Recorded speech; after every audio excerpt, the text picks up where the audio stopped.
efecto, la visión que el mundo adulto tiene del adolescente es demasiado dramática.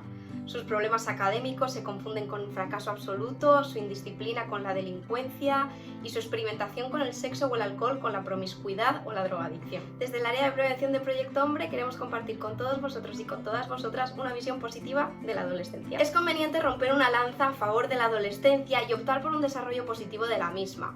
No enfocarse en sus carencias o en prevenir conductas de riesgo como la violencia o el consumo de drogas, sino en promover en esta etapa evolutiva las competencias y habilidades emocionales y sociales necesarias para la vida. El desarrollo positivo del adolescente se sustenta en tratar de entender y explicar la adolescencia como un recurso a desarrollar y no como un problema a resolver. Considerar que un desarrollo saludable completo requiere algo más que evitar las conductas de riesgo.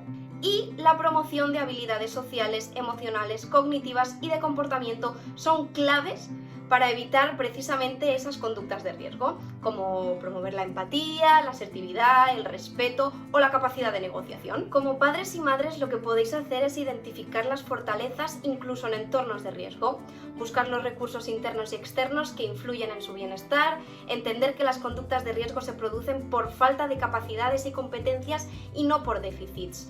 Promover estas capacidades y fortalezas en lugar de limitarse a eliminar los factores de riesgo y las conductas negativas. Fomentar el entusiasmo y la motivación por las actividades. Ayudarles a estructurar su actividad con metas a corto y a largo plazo.